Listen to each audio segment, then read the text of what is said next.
નમસ્કાર મિત્રો, સ્વાગત છે તમારું મારી ચેનલમાં, જ્યાં આપણે વાત કરીએ છીએ આરોગ્ય, ઘરેલું ઉપાય અને પૌષ્ટિક ખોરાક વિશે. અને આજે આપણે બનાવવાના છે સરસ મજાના એવા ટેસ્ટી હેલ્ધી એવા રાગીના ઢોકળા. તો રાગીની રોટલી જબરદસ્ત તમે વખાણી છે. રાગીની રોટલીની રેસીપી તમારા માટે મેં અપલોડ કરી દીધી છે. તો આજે હું તમારા માટે રાગીના ઢોકળાની રેસીપી લઈને આવી છું. તો રાગી એ આયર્ન, કેલ્શિયમ અને ફાઇબરથી ભરપૂર છે. તો આવા સરસ મજાના રાગીના ઢોકળા માત્ર અડધા કલાકમાં બનીને તૈયાર થઈ જશે. આપણે આથો લાવવાની પણ જરૂર નથી. તો ચાલો બનાવવાનું શરૂ કરીશું. તો આપણે અહીંયા 1 કપ કહેવાય કે 1 વાટકી જેટલો લોટ લઈશું, રાગીનો લોટ. અને જે તમને બજારમાં 45 રૂપિયે 500 ગ્રામ મળી જશે. અને આપણે જેટલી રાગી લીધી હોય ને લોટ, તેટલું જ આપણે અહીંયા સોજી લેવાની છે. અને સોજી અને રાગીથી અડધું દહીં લેવાનું છે, એટલે કે અડધી વાટકી દહીં લેવાનું છે. તો દહીં વધારે ખાટું નહીં લેવાનું અને વધારે મોડું પણ નહીં લેવાનું, મીડિયમ ટેસ્ટવાળું લેવાનું છે. અને જેટલું આપણે દહીં ને રાગીનો લોટ અને સોજી લીધી ને એટલું જ આપણે 1 વાટકી જેટલું હમણાં જરૂર પૂરતું પાણી લઈશું અને મિક્સ કરીશું. તો આપણે ફરીથી 1 વાટકી જેટલું પાણી લઈશું, કેમ કે બધું સરસ રીતે મિક્સ થઈ જાય. તો આ બીજી વાટકી પાણી છે અને સારી રીતે મિક્સ કરીશું. તો ફ્રેન્ડ્સ, આ એકદમ ઇઝી રેસીપી છે. આપણે વધારે મહેનત પણ કરવી નહીં પડે અને આપણને એકદમ ટેસ્ટી અને હેલ્ધી એવા ઢોકળા મળી જશે. કોઈ પણ મહેમાન પણ આવવાના હોય અને તમે ફટાફટ જો ઢોકળા બનાવવા માંગતા હો ને, તો આ ઢોકળાની રેસીપી બેસ્ટ છે. કેમ કે ડાયાબિટીસવાળી વ્યક્તિ હોય, ડાયાબિટીસ પેશન્ટ, તે પણ ખાઈ શકે છે. જેમને ઓબેસિટી રહેતી હોય, જેમને પાચનની તકલીફ રહેતી હોય ને, પાચન તંત્રની, જે જમવાનું પચતું ના હોય, તે લોકો પણ આ ઢોકળા ખાઈ શકે છે. કેમ કે રાગી ભરપૂર ફાઇબરથી ભરપૂર છે. તો આપણું પાચન તંત્ર મજબૂત કરે. તો સારી રીતે મિક્સ કર્યા બાદ આપણે 15 મિનિટ માટે ઢાંકી દઈશું. 15 મિનિટનો રેસ્ટ થઈ જશે ત્યારબાદ આપણું ખીરું જુઓ આવું સરસ મજાનું ફૂલી જશે, સરસ સેટ થઈ જશે. તો આપણે હવે એક ડાયરેક્શનમાં થોડું એવું ફેંટી લઈશું, એટલે કહી શકાય 30 સેકન્ડ જેટલું સારી રીતે મિક્સ કરી લેવાનું. અને હવે તેમાં આપણે લીલા મરચાં અને આદુની પેસ્ટ ઉમેરીશું.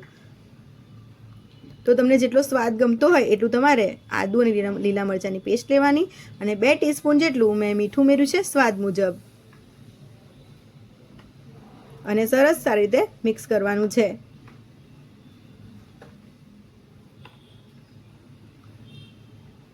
અને આથો લાવ્યા વગર પણ તમે જોઈ શકો છો લોટ આપણો, એટલે કે ખીરું આપણું કેટલું સરસ ફ્લફી છે.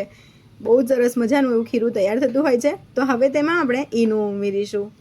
તો આ ઈનો ઉમેરવો એ ટોટલી ઓપ્શનલ છે. તમે ઈનો વગર પણ બનાવશો ને તો પણ તમારા ઢોકળા સરસ મજાના પોચા રૂ જેવા થશે. અને જો તમારી પાસે ઈનો ના હોય ને, સોડા હોય ને, ખાવાનો સોડા ઘરમાં, તે પણ તમે તેનો ઉપયોગ કરી શકો છો. હવે આપણે અડધું લીંબુ છે તે આપણે ઈનો પર નીચોવી દઈશું. તો 30 વર્ષની ઉપરની સ્ત્રીઓ છે, જેમને હાડકાં, કમરની દુખાવો કે ઘૂંટણનો દુખાવો રહેતો હોય ને, મણકાનો દુખાવો રહેતો હોય, તેમણે તો ખાસ રાગીનો ઉપયોગ એમના રૂટીનમાં ઉમેરવો જોઈએ. કેમ કે રાગી કેલ્શિયમથી ભરપૂર છે. તો જો આપણે બીજા બધા બહારના સપ્લિમેન્ટ્સ કે ગોળીઓ, ટેબ્લેટ્સ લેવી પડે, પિલ્સ લેવી પડે, એના કરતાં રાગી ખાઈશું, કોદરી ખાઈશું, તો આપણને તેમાંથી ઘણા એવા સરસ મજાના કેલ્શિયમ ને ફાઇબર મળશે અને આપણું હેલ્થ પણ સુધરશે ને બહારનું આપણે કેમિકલ પણ નહીં ખાવું પડે.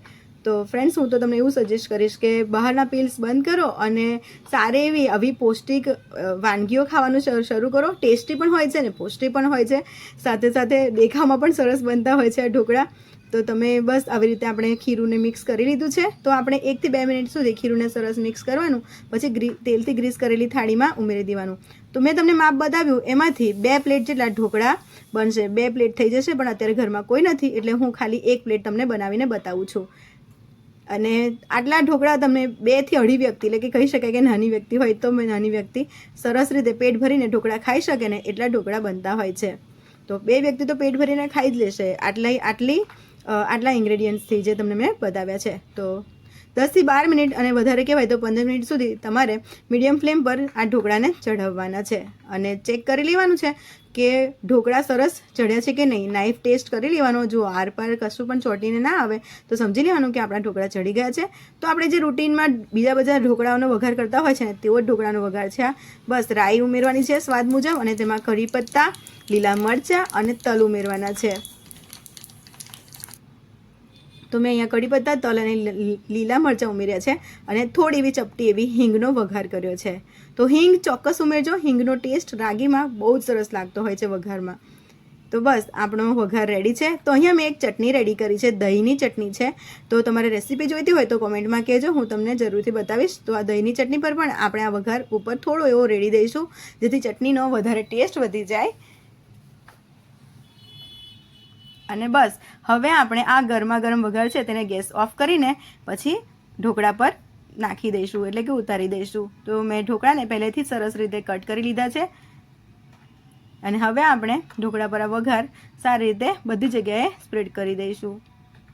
તો તમે જોઈ શકો છો ફ્રેન્ડ્સ, ઢોકળા કેટલા સરસ સ્વાદિષ્ટ દેખાઈ રહ્યા છે અને એકદમ મસ્ત એવા ફટાફટ બની જાય એવા. તમે નીચેથી જોઈ શકો છો ને, બિલકુલ ચોંટતા નથી ને સરસ રીતે ફ્લફી બનતા હોય છે.